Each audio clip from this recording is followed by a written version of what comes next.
Cuban missile crisis, جسے اکتوبر crisis بھی کہا جاتا ہے، وہ بحران تھا جو دنیا کو ایٹمی جنگ کے دہانے لے آیا تھا۔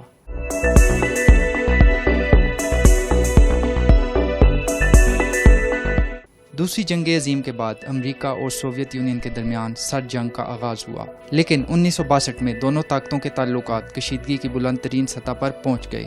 امریکہ اور سوویت یونین دونوں ایٹمی قوتیں تھیں، تاہم امریکہ نیوکلیر ہتھیاروں کی دوڑ میں سوویت یونین سے بہت آگے تھا۔ امریکہ اٹلی اور ترکی میں اپنے نیوکلیر ہتھیار نصب کر چکا تھا جن کا ٹارگٹ سوویت یونین تھا، اور اسی وجہ سے امریکہ سوویت یونین پر حاوی تھا۔ حالات اس وقت تیزی سے بدلے جب 1959 میں کمیونسٹ رہنما فیڈیل کاسٹرو کیوبا میں اقتدار حاصل کرنے میں کامیاب ہوئے۔ کاسٹرو کی کامیابی کی خبر امریکہ پر بجلی کی طرح گری۔ کاسٹرو کی کامیابی سے قبل امریکہ کے عمرہ کیوبا عیاشی کے لیے جایا کرتے تھے، جس کی وجہ سے کیوبا کی معیشت امریکہ کے کنٹرول میں تھی، لیکن کاسٹرو کے اقتدار میں آتے ہی سب کچھ تبدیل ہو گیا۔ کاسٹرو نے آتے ہی سب کچھ نیشنلائز کر دیا اور وہ تیزی سے سوویت بلاک کی جانب بڑھنے لگا۔ 1961 میں جب جان ایف کینیڈی امریکی صدر منتخب ہوئے تو ان پر کیوبا کے معاملات کے ساتھ نمٹنے کا بہت دباؤ تھا۔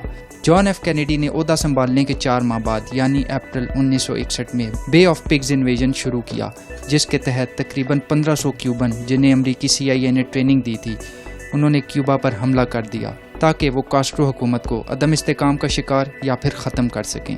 جان ایف کینیڈی کا یہ منصوبہ 3 دن میں ہی ناکام ہو گیا اور امریکہ کو شرمندگی کا سامنا کرنا پڑا۔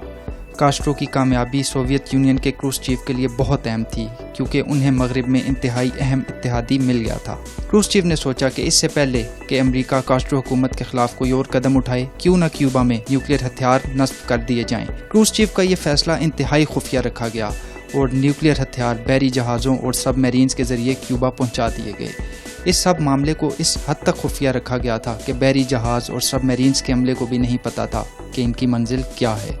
امریکی صدر جان ایف کینیڈی تک یہ اطلاع تقریباً 1 ماہ بعد اس وقت پہنچی جب امریکی جاسوس طیارے نے میزائل نصب کرنے کی زیر تعمیر سائٹس کی تصاویر حاصل کی۔ امریکی ماہرین نے تصاویر کا جائزہ لینے کے بعد صدر کینیڈی کو بتایا کہ یہ میڈیم رینج بیلسٹک میزائلز ہیں جو اپنے ہدف کو تقریباً 1200 میل کے فاصلے تک نشانہ بنانے کی صلاحیت رکھتے ہیں۔ ماہرین نے بتایا کہ یہ میزائلز 13 منٹ میں فلوریڈا، نیو یارک اور واشنگٹن DC پر نیوکلیر حملہ کر سکتے ہیں۔ معاملے سے نمٹنے کے لیے صدر کینیڈی نے اپنے انتہائی قابل اعتماد مشیران سے مشاورت شروع کر دی۔ طویل مشاورت کے بعد سامنے آیا کہ صدر کینیڈی کے پاس صرف 2 ہی راستے ہیں۔ نمبر 1، یا تو وہ کیوبا کی بحری ناکہ بندی کر لیں تاکہ سوویت یونین سے مزید میزائلز کی آمد کو روکا جا سکے، اور دوسرا یہ کہ وہ کیوبا میں زیر تعمیر نیوکلیر سائٹس پر بمباری کریں اور انہیں تباہ کر دیں۔ کینیڈی نے فیصلہ کیا کہ وہ کیوبا کی بحری ناکہ بندی کریں گے، کیونکہ وہ سمجھتے تھے کہ امریکہ کے اس عمل سے مذاکرات کی راہ ہموار ہوگی۔ 22 اکتوبر کو صدر کینیڈی نے TV پر عوام سے خطاب کیا اور انہیں کیوبا میں نیوکلیر میزائلز کی دریافت کے حوالے سے اعتماد میں لیا۔ صدر کینیڈی نے عوام کو بتایا کہ امریکہ نے کیوبا کی بحری ناکہ بندی کا فیصلہ کیا ہے تاکہ مزید میزائلز کی آمد کو روکا جا سکے۔ امریکہ سے تقریباً 5000 میل دور کروس چیف صدر کینیڈی کے خطاب کے بعد یہ سوچ رہے تھے کہ وہ اس پر کیا رد عمل دیں، لیکن کروس چیف خوش ہوئے کہ امریکی صدر نے تحمل کا مظاہرہ کرتے ہوئے کیوبا پر حملہ نہ کرنے کا فیصلہ کیا ہے۔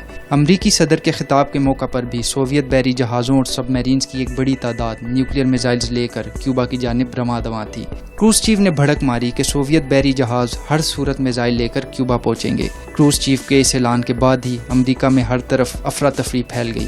لوگوں نے خوفزدہ ہو کر اشیاء خوردنوش اکٹھی کرنی شروع کر دیں کہ کسی بھی وقت جنگ چھڑ سکتی ہے۔ تاہم امریکی صدر کے خطاب کے 2 روز بعد ہی یعنی 24 اکتوبر کی صبح یہ اعلان سامنے آیا کہ سوویت یونین کا پہلا جہاز واپس اپنے ملک کی طرف روانہ ہو گیا ہے۔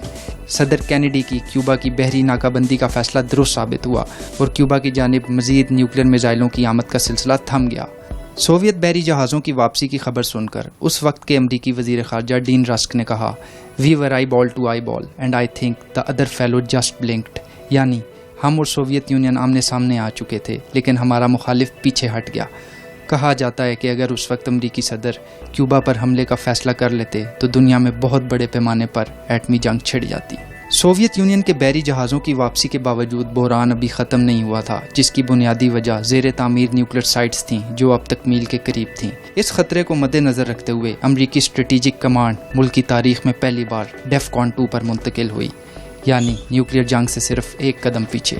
ساتھ ہی ساتھ کیوبا پر حملے کا پلان بھی تکمیل کی جانب بڑھ رہا تھا، جسے آپریشن سکیبرڈز کا نام دیا گیا۔ امریکی جنرلز مسلسل صدر کینیڈی پر دباؤ ڈال رہے تھے کہ وہ کیوبا پر حملے کا حکم جاری کریں۔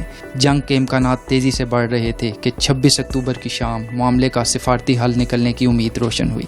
صدر کینیڈی کو کروس چیف کا خط موصول ہوا جس میں معاملے پر ڈیل کی بات کی گئی۔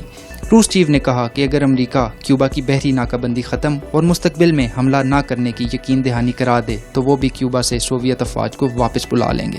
اس معاملے پر امریکی اسٹیبلشمنٹ منقسم دکھائی دی۔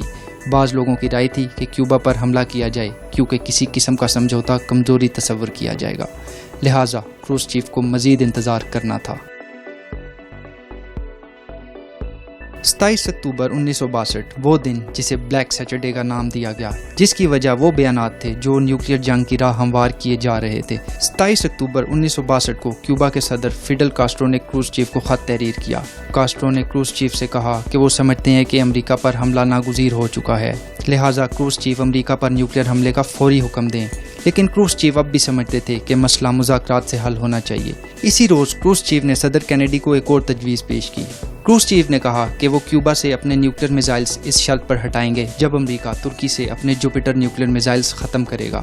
کروس چیف نے سست سفارتی عمل اپنانے کے بجائے اپنا پیغام ماسکو ریڈیو پر ریکارڈ کرایا تاکہ وہ دنیا تک بر وقت پہنچ سکے۔ صدر کینیڈی نے جب کروس چیف کی یہ تجویز سنی تو اس نے سوچا کہ یہ ایک معقول ڈیل ہے۔ جوپیٹر میزائل ٹیکنالوجی جسے امریکی سیکرٹری دفاع خفیہ طور پر کچرا قرار دے چکے تھے، کینیڈی نے سوچا کہ ان کو ترکی سے ہٹانے میں کوئی حرج نہیں۔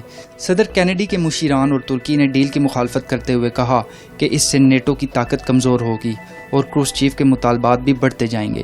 لیکن کینیڈی جانتے تھے کہ اگر انہیں معاملے کا کوئی حل نکالنا ہے تو انہیں اپنے مشیران کی رائے کے خلاف چلنا ہوگا۔